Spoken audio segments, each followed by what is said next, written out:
It's Jessie, and this is the Bun Mom Life. Hello, Fluffle Fam! Welcome back to the Bun Mom Life. I'm Jessie, your Bun Mom friend who's a professional voice actor by day and a completely obsessed Bun Mama for every waking moment. And before I get started today, I just really wanted to take a moment to thank all of you for taking the time to join me and to tune into this podcast. I was pretty nervous launching this season of the podcast with video and showing my face, but all of the love and support and all the wonderful comments and messages and DMs that I've received from all of you have just felt like the biggest, most reassuring hug. So thank you all so much. It means so much to me, and I really appreciate it. And I'm so excited for us to continue to meet up every week and discuss all things Bun Mom related. In today's episode, I'm diving into one of the questions we get asked quite a bit. How did we bond our bunnies? And although I can't claim to be any kind of expert on bonding, I've gone through the bonding experience 3 times, and all 3 experiences have been very different. And I've learned a lot from going through all those 3 very different experiences. And so I'm hoping that what I share with you may be helpful if you are going through your own bonding journey with your bunnies, or if you're curious about starting one. And I just want to give you a little heads up. This is going to be a 2-part episode. I tried to fit it all in one, but it was a beast of an episode. So rather than cramming everything into one extremely long episode, I've split it into 2. Today is part 1, where I will go over in detail the bonding methods that exist out there, how to prepare for bonding 2 bunnies, and some of our own personal bonding experiences that we started with. And then part 2 is a continuation of all of that. It's going to be coming right after. It'll be up next week, so you won't have to wait very long. All right, alongside with the question of how we bonded our bunnies, we also get asked something that's related, which is, should I get a friend for my bunny? And I'm going to try to answer that one first before we get into the how. Should you get your bunny a friend? And my honest answer is, I think it's a little bit more complex than just a yes or no answer. The most straightforward one, and the one that's most recommended, is definitely a yes. And here's why. Bunnies are very social creatures by nature.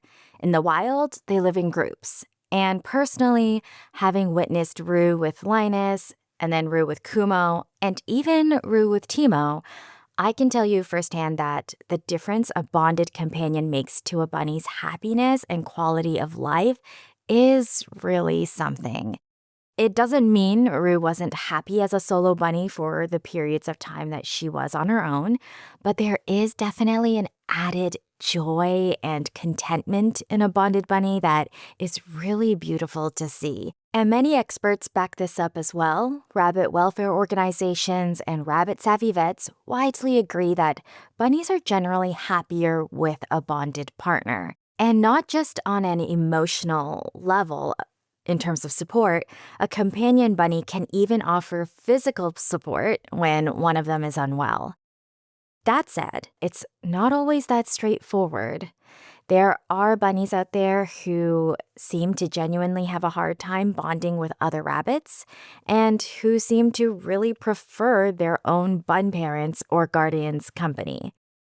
Now, some people may say that those bunnies just haven't found the right match, or that the bonding may not have been done correctly, and perhaps that can be true in certain cases, but I think it's also important not to dismiss the reality that some bunnies could just be wired differently.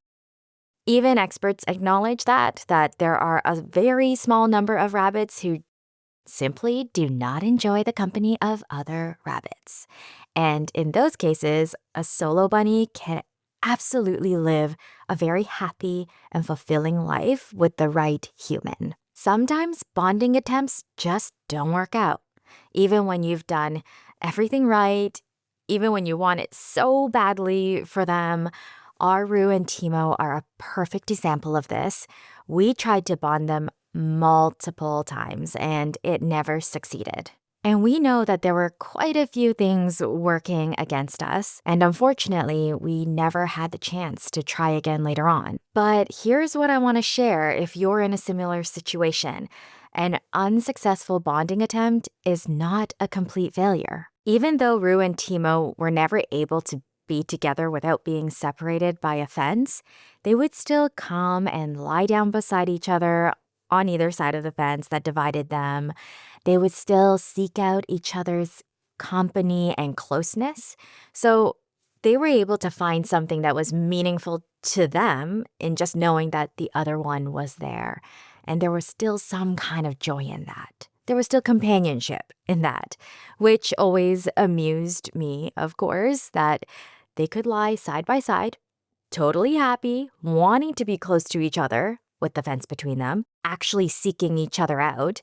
But the moment that they were put into a space without any separation or barriers, it was war. Immediately, every single time. These two silly bunnies. So while I do believe that having another bunny around is generally a very wonderful thing and beneficial to all bunnies, even if it's an imperfect, fence-divided situationship, I also understand that life is complicated. There are very real personal circumstances that might make having a second bunny difficult, whether that be space, finances, time, living situation.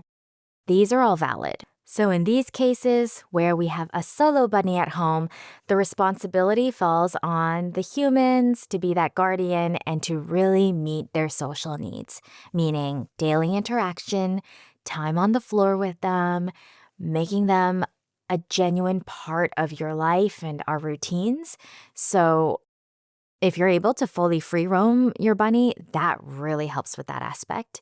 And if you're doing all of that, then I really believe that you're doing right by your bunny. A bunny adopted into a loving home, even as a solo bun, is always going to be better off than that bunny sitting in a shelter. Always. If you are in a position to consider a second bunny or if bonding is something you're curious about, then continue listening on because this episode is for you. Oh, and one more thought before we move on.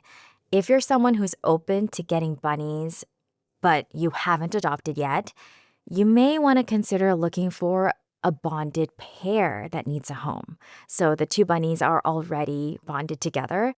They're definitely out there. There are so many of them who need a loving family, and adopting a bonded pair saves you all that stress and time and trial and error of trying to bond yourself.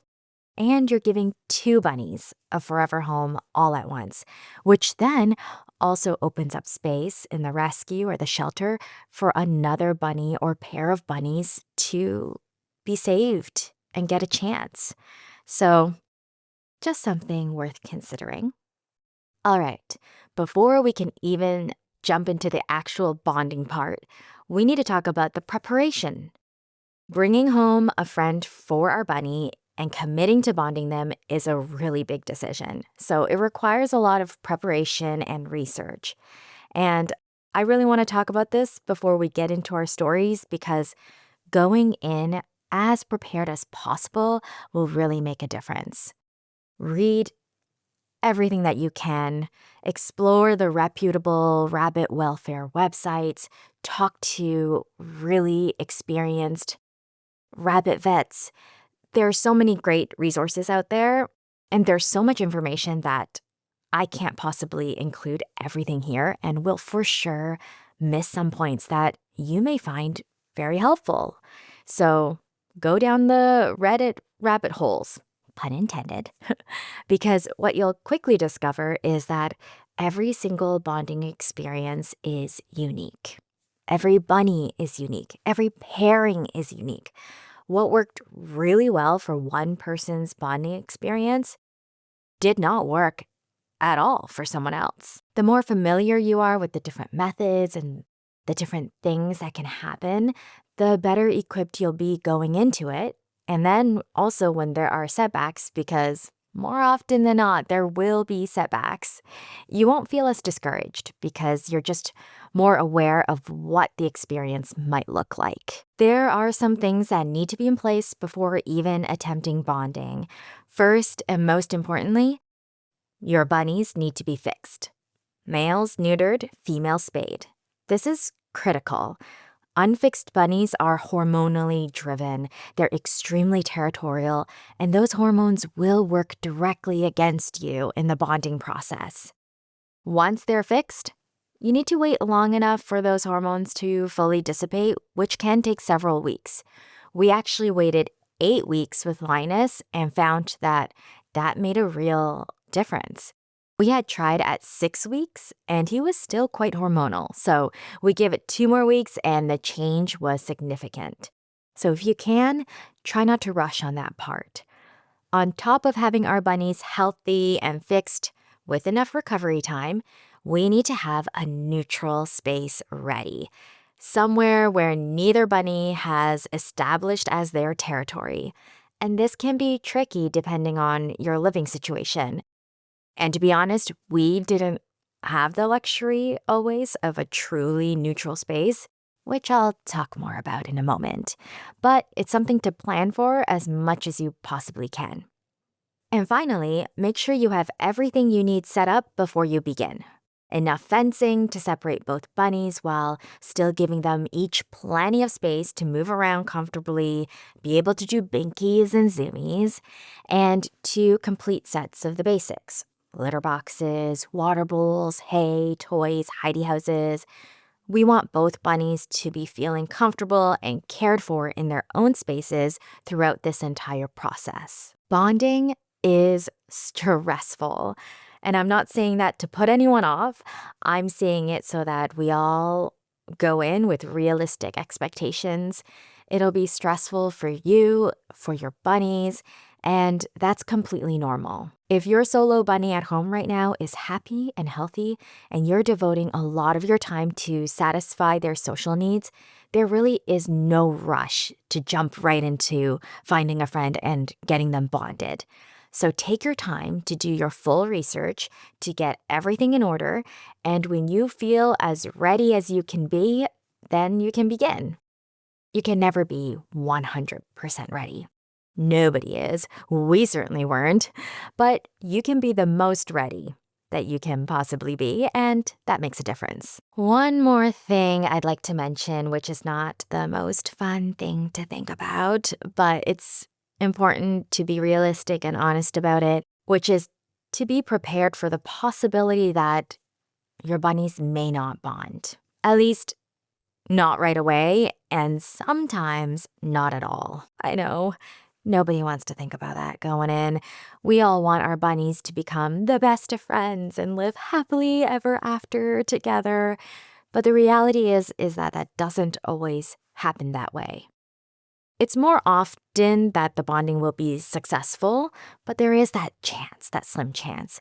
And going in with eyes open is part of being a responsible bun parent. So practically speaking, if your bunnies cannot be together, you'll need to be able to house them separately, potentially for a long time. Does your space allow for that? And I want to say, I think if you truly want to make it work, you can almost always find a way. Roo and Timo lived completely separately for the entire time we had them both, and we were living in a tiny 1-bedroom condo. We had fences dividing our entire living space basically in half for months. And it was a huge inconvenience. It was a terrible headache. It made our already small home feel even smaller, but we made it work because surrendering Timo back to the rescue was not an option for us. From the moment that a bunny comes into our home, we make a commitment to them, and that's just how we work. So we found a way. It was inconvenient, but still totally worth it. I have heard that some rescues and shelters offer what's sometimes called a bonding trial, where you can bring home a potential companion for your bunny, and if they really, really can't bond and it's just not working, the rescue is willing to take that bunny back rather than leaving you in an impossible situation. So I'd encourage you to research this and ask specifically about the policies of any rescue you're considering because I know it can vary quite a bit. And if you really want to find your bunny a companion, but really cannot accommodate two permanently separated bunnies long term, this might be worth looking into as an option. I know it's a bit of a delicate, sensitive topic, and for me personally, it's a tough one to swallow just because I find it really impossible to bring home a bunny and then have them start to feel safe and loved and like this is their family, and then have to send them back to a rescue or shelter. And just knowing what so many of these rescue bunnies have already been through, the feeling of being unwanted, of being neglected or surrendered, of waiting and waiting in a shelter, I just couldn't be the one to make them feel that way again. And again, that's me, and that is a luxury that I have where I don't have to make a choice like that. And I understand that not everyone is in the same boat, in the same position, or even feels the same way. But it's worth knowing yourself and knowing your own limits before you begin so that whatever happens, you're ready for it and you're at peace with your decision.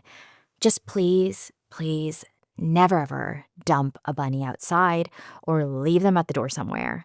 That's animal cruelty. Now, there are also rescues that allow bunny dates, where you bring your bunny there and they get to meet with different bunnies, like a speed dating event, and to see who might potentially be the best match.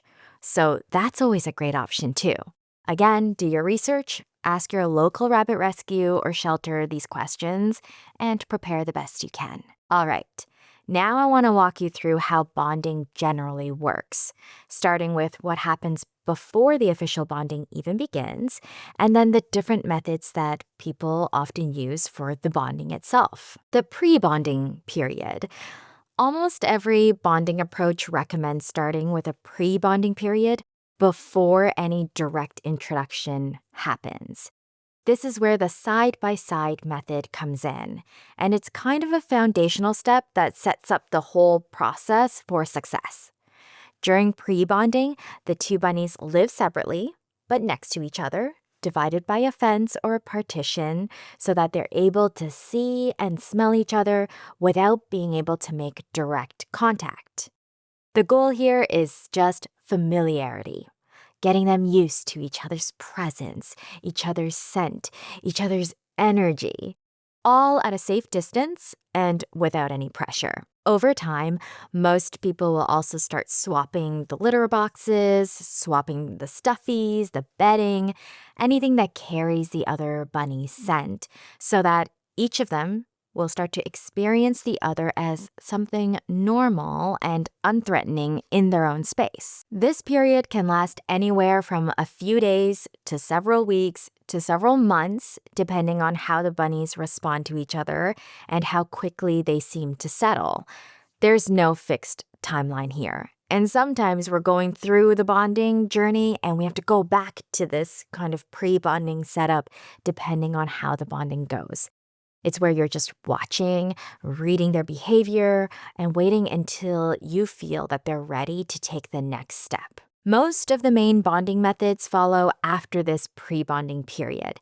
The only exception is the fast track method, which I'll get to in a moment. Once you've moved through pre-bonding and feel your bunnies are ready for a direct introduction, there are a few different approaches that people take.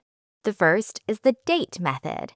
This is probably the most widely recommended starting point and is what most rabbit rescue organizations suggest.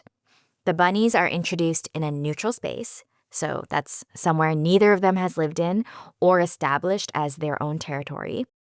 And they meet there for short, supervised sessions that gradually increase in length over time.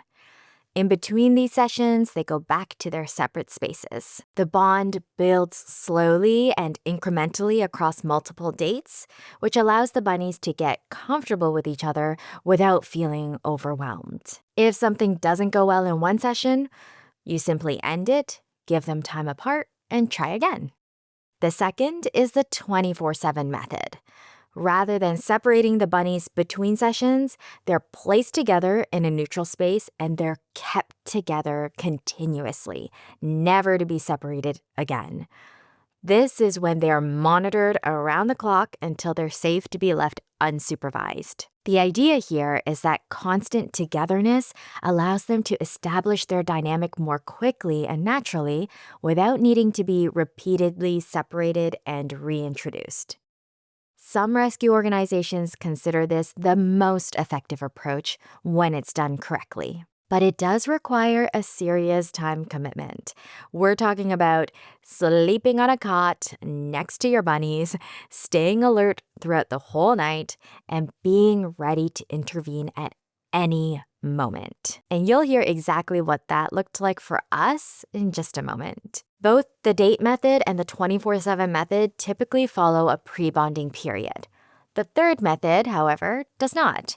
The fast track method is a more direct approach where the bunnies are brought straight into a direct introduction without going through a prolonged pre-bonding period first.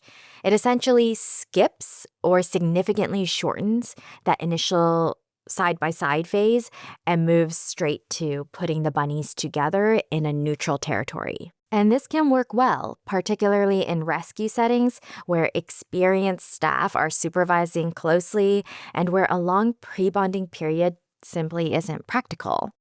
But it does carry a higher risk of conflict if the bunnies aren't quite ready for each other, so it's generally best attempted with experienced guidance rather than flying solo. A note here on stress bonding.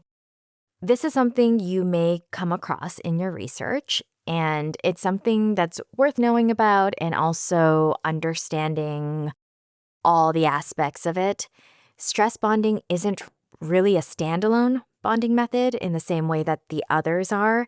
It's more of a tactic that some people use when bonding has either stalled, it's hit a wall, things are not really progressing, and so it's a tool to try and kind of nudge things forward when the bunny seems stuck. The most common version that I've seen and heard of is a car ride, so placing the bunnies together in a carrier and going for a drive. And the idea is that the mild stress of the situation causes them to seek comfort in each other rather than focusing on their tension with each other. Some people find this really helpful. Others feel it's unnecessary stress on the bunnies and it's not something they're willing to do.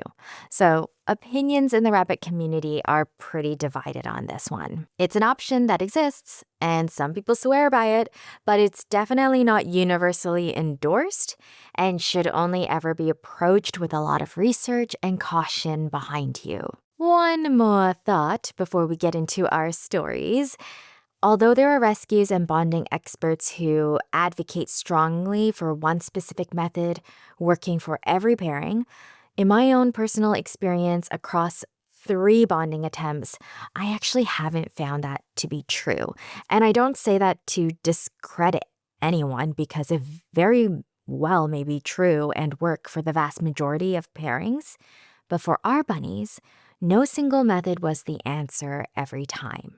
And I'm not even sure that there is one single definitive pathway to bond any given pair of bunnies. Even if a rescue swears by one method and has incredible success with it, I think a huge part of that success comes down to their years of experience reading bunnies in the moment, of them knowing exactly when to push forward, when to slow down, when something isn't working and needs to change. So the method is the framework, but the real skill is in everything that happens within it. And for those of us who aren't bonding experts, who are doing this once or twice or 3 times in our lives, there's going to be a lot of figuring it out as we go. A lot of trial and error. A lot of, let's try this. Okay, that didn't work that well. Let's try that. And honestly, I think that's a more realistic version of bonding for us regular bun parents. That's probably what bonding looks like for most of us. What we found in this bun house is that the more we understood our bunny's individual personality and their needs, the more we were able to tailor and tweak the process to give them the best chance. So, understanding our bunnies really, really well and also having a little bit of a foundation and experience in bonding was what turned out to be the most important factors in how we approached bonding with each of our pairs. That said, I completely understand that you may not have had your bunny all that long enough to feel that you deeply know them at that level yet. And bonding sometimes happens really early, just like for Roo and Linus. So in those cases, leaning on reputable methods and the guidance of experienced rabbit rescues and bonding experts is absolutely the right move. There are also people out there who specialize in this and offer bonding as a service. So that might be worth seeking out. What did we actually do? Well, we've used almost all of these methods across our 3 experiences. Some worked amazingly well, some failed immediately, some worked for one pair and then completely failed for another. Let me take you through it. Roo and Linus, we're starting with our first experience in bonding.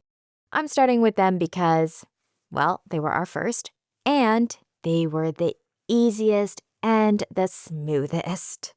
Which, now looking back, I'm grateful that that was our first experience with bonding. When Linus first came home, we set him up in a large fenced-off area in our living room, and that space was not neutral. Not even a little bit. Roo had been free roaming our entire condo for about 6 months by this point. Her scent was on everything. She probably had chinned every single surface, every corner, every baseboard, every piece of furniture in that entire condo. So technically, Linus had moved directly into Roo's established queendom, which is basically the opposite of what you're supposed to do when introducing 2 rabbits. We knew neutral territory was important, but we lived in a small 1-bedroom plus den condo, and it was simply the only setup that made sense for our space. So we did what we could. We deep cleaned the area where Linus was moving into. We tried our best to wash off Roo's scents, and then we crossed our fingers, said a little prayer, and hoped for the best.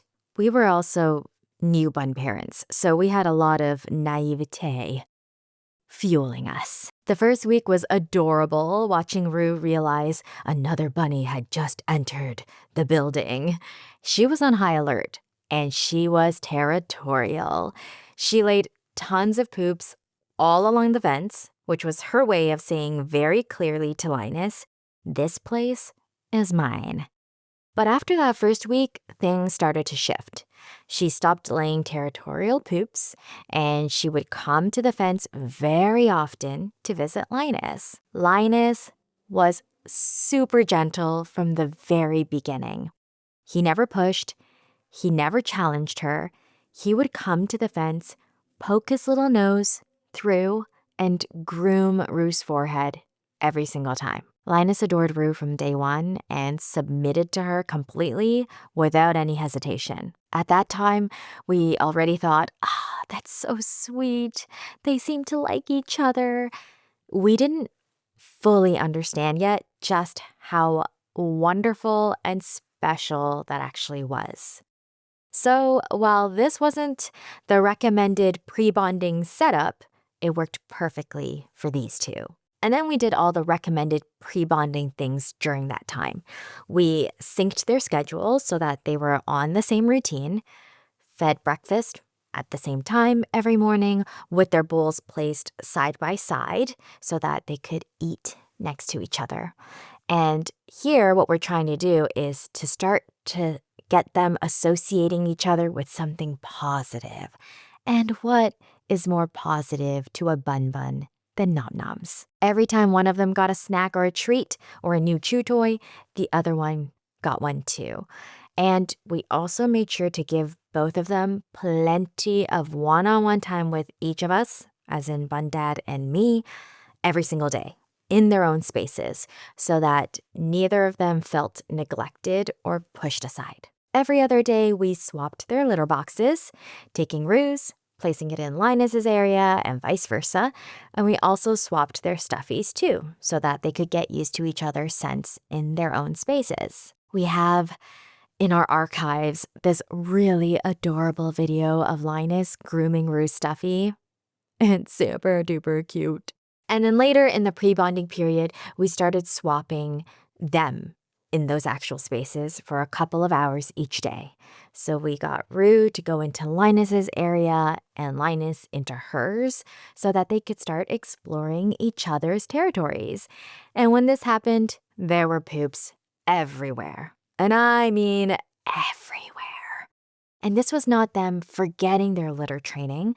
This was just them smelling each other's scent and immediately needing to mark everything as theirs. They also chinned everything. Nothing was left unchinned when they were in each other's spaces. And then when they got back into their own spaces, they'd re-chin over everything that was chinned over by the other bunny. It was really entertaining to watch. As I mentioned, we waited the full 8 weeks after Linus's neuter before starting the official bonding process, which is great. So they had a lot of side-by-side time with each other to get used to each other before the actual introduction. We did have one spontaneous bonding attempt at a cottage when we went that winter, since it was neutral territory for both of them, and we did it on a whim. So don't do this. Don't do things on a whim like this. Go into it a little more emotionally, mentally, and physically prepared. We set up a little space in the foyer, we laid down blankets, sprinkled some pellets and greens all around, and then we just put them together. The mounting started immediately. Mounting is perfectly normal and perfectly fine in bonding.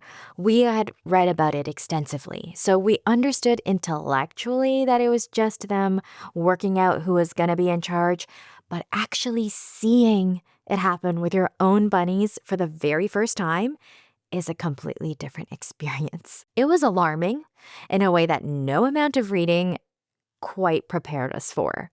And since we hadn't fully thought this one out and planned the attempt, we actually weren't all that ready, so we stopped it pretty quickly and kept them separated for the rest of the trip. Thankfully, that little impromptu session didn't affect how they felt about each other at all, and they were right back to their fence visits and forehead grooming as normal afterward.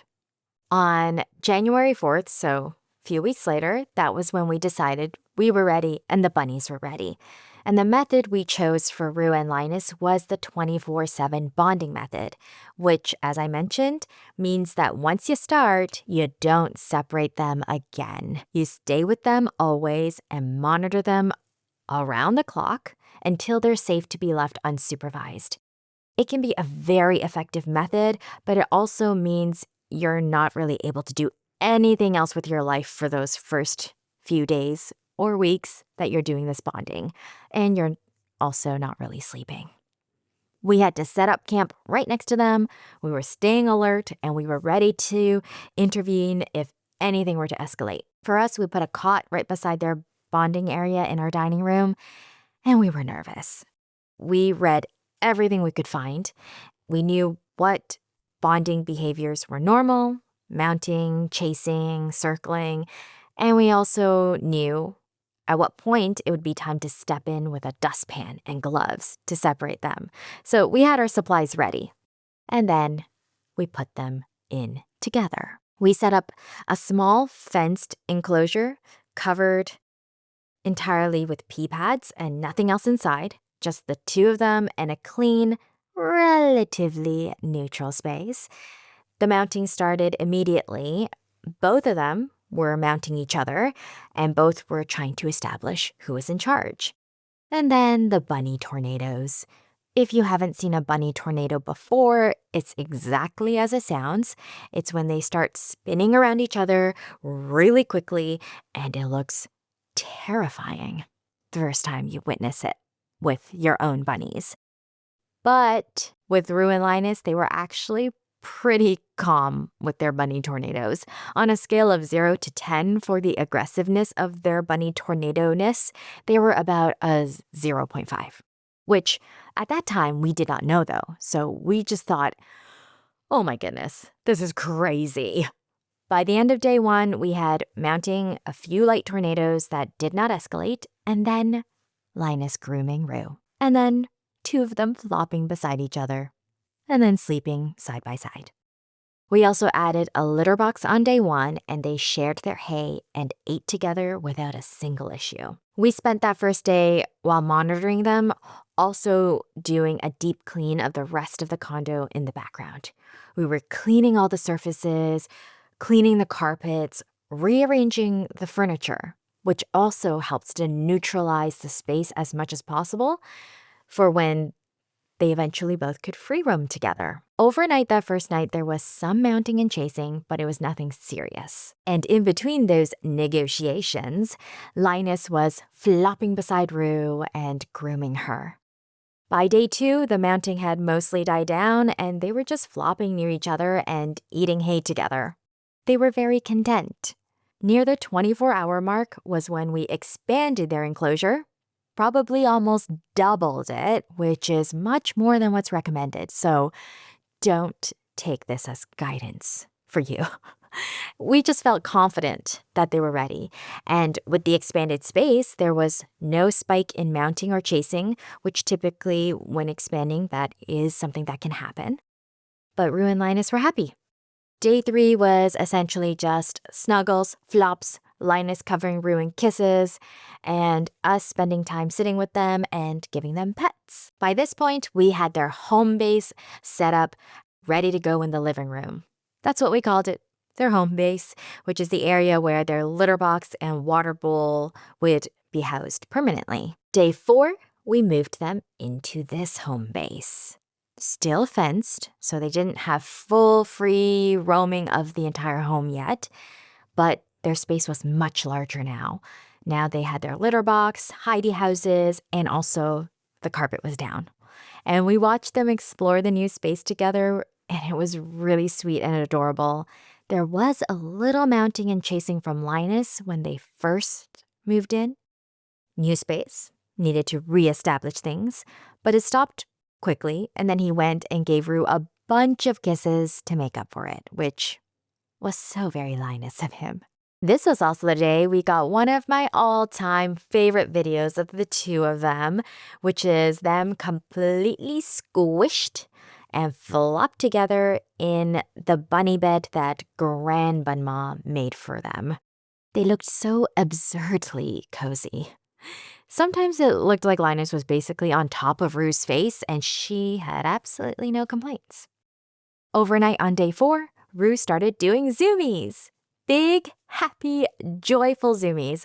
And that was such a relief for us to see, because Roo had been restricted to this smaller bonding space when she was used to having the run of the whole condo, and that actually made us quite worried about her. But seeing those zoomies meant that she was okay. More than okay. She was happy. Day 5, we expanded again. We added more toys and their castle. No issues. And then day 6 was the day. We expanded their space all the way to the full living room, which meant couch access, which they were absolutely delighted about. This was also the day that their breakfast tent routine began, the one that so many of you know and love from our Instagram, the one that is still going strong to this day with Roo and Kumo.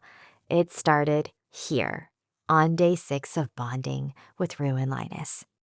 And then, just a few hours later, because we were clearly impatient and also because they were doing so beautifully, we removed all the fences, every single one. and Roo and Linus became a fully free-roaming bonded pair. 6 days from their very first official introduction to completely free roaming together. 6 days. And we know now how lucky we were. Please do not take our timeline as any kind of expectation for your own bunnies. Bonding can take weeks or months, and every pair is completely different. For us, with these two, it just clicked. And watching Roo take Linus on a tour of the rest of the condo when she finally had access to all that space again, leading him down the hallway, showing him the bedroom, taking him along the bedroom windowsill, watching them walk along the windowsill behind the curtains and out again, really was such a joyful, wonderful thing to have experienced. That first night as a fully bonded free roaming pair, they both came into our bedroom and slept under our bed together. It was perfect. They were perfect. We really do feel that Roo and Linus were soulmates.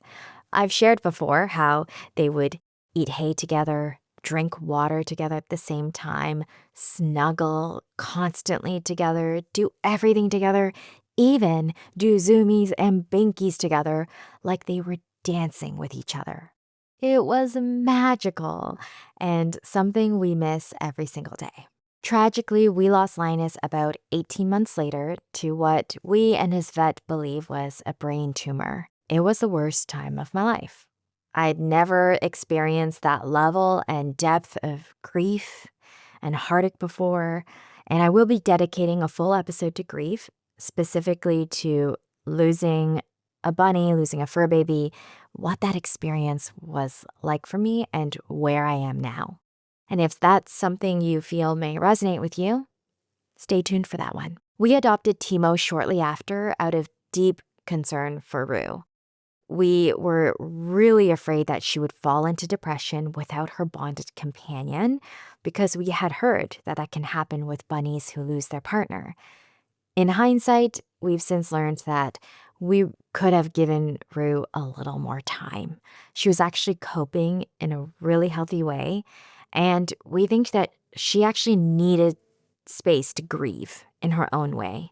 But we were almost immobilized with our own grief at that time, and our love for Roo and our fear for her well-being drove us to act really quickly. We found Timo through a rescue, and we have no regrets, absolutely no regrets about that, even though looking back, we knew it was too soon. He just brought so much light and laughter and energy into our darkest days. He was a little ball of zest for life. He was so adventurous and wild and daring, and he was our light alongside Roo as we slowly learned how to carry our grief. But I will admit, that year was the most challenging year for us. I mentioned earlier that Roo and Timo's bonding attempts were unsuccessful, and I shared a few theories about why. So, not certainties, but our best guesses. 1, Roo simply wasn't ready yet. She just lost her soulmate, and she was still grieving and not in a place to open her heart to a new companion. Some bunnies are very ready and desperately do need another bunny right away, but for Roo, that wasn't the case. Some bunnies, when they lose their partners, they fall into depression, they stop eating, they're less active, they're more withdrawn, and this is when it's highly recommended to bring home another friend for them sooner rather than later. But for our Roo, this wasn't the case. And by the time Timo came along, Roo was just deeply territorial of the condo. She was not ready for another friend. This space was completely hers, and suddenly this other bunny came in when she was not prepared, and so it was just not helping out at all with the bonding. Timo also had chronic health issues that flared up regularly, which meant that we couldn't commit to a sustained bonding attempt without risking worsening his already very fragile health. The stress of bonding is real, and for a bunny like Timo, it was a risk that we were not willing to take. At the start, before Timo had multiple health flare-ups, we did try a couple of times to bond them. And whenever we put Roo and Timo together, even in fully neutral spaces, they would fight immediately, and the fights were vicious. Tails up, ears back, just lunging at each other. Their fights were so intense, and there would be ripped fur everywhere, even when we separated them really, really quickly. And bunnies in the middle of a tornado are very difficult to separate. They fight with their eyes closed, and they move so fast that you almost can't tell where one ends and the other begins. So gloves and a dustpan are essential in those moments for your bunny safety and for your own. One time, we even booked an Airbnb for several days specifically to attempt bonding them in a totally neutral space. It didn't work. Weeks of side-by-side living, scent swapping, space swapping, none of it shifted things between them. And once Timo's health became so unpredictable and he was being hospitalized every couple of months, we just stopped attempting altogether and focused entirely on keeping him well and comfortable and as healthy as we were able to. And our hope was that he would eventually get better and then we could try bonding again. Unfortunately, we never got another chance. We lost Timo suddenly one night during an emergency visit when his heart stopped, and we were shattered by loss again. After Timo, we gave ourselves permission to grieve at our own pace. Just the three of us, Bun Dad, Roo, me, supporting each other through our two devastating losses. We watched Roo closely and saw that her behavior was normal, no signs of depression, so it gave us the reassurance we needed that we had time. We didn't need to rush. Almost half a year later, when we moved from our condo to our townhouse, that's when we started to seriously consider adopting again. Brand new space, neutral, completely unexplored by Roo, so it felt like the right conditions to give a new bonding attempt the best possible chance. That's when we found Kumo at an animal shelter, and that is where we're going to leave things for today. I know, but part 2 is coming next week, and I promise it's worth the wait. Roo and Linus were our dream bonding experience. 6 days, no drama, just a wonderful love story that clicked into place almost immediately. Then Roo and Timo were what I can only describe as a situationship. They never fully bonded, they couldn't be in the same space without chaos breaking out, and yet, somehow, they still found their own strange little way of being in each other's lives, fence between them and all. And then there's Roo and Kumo, our sweet big sister, little brother dynamic. Their bonding experience was a humbling, stressful, and very educational experience. We tried the traditional methods. It failed within 5 minutes. And so we had to go back to the drawing board and find an approach that wasn't really documented anywhere. And then figure out if our instincts were right. We had a bond that came together beautifully at the start and then fell apart because of one mistake that we didn't see coming that we should have. And then we had to find our way back from that. So a lot of setbacks in this one. It's a completely different story from Roo and Linus. And if you're someone whose bonding journey has been anything other than smooth, or if you're just super curious about this, tune in for part 2. I'll see you there. Just a little reminder before I let you go. I'm not a vet. I'm not a certified bunny professional of any kind. I'm just your bun mom friend, sharing what we've lived through and what we've learned. For anything health related, for any professional advice, or if you have specific questions about bonding or your bunny's well-being, please always reach out to an experienced exotic vet or a trusted professional. They'll always know best. All right, Fluffle Fam, have a wonderful rest of your day or evening wherever you are. And remember, you are loved and cherished always. Our Bun Bun send you lots of boops. Bye.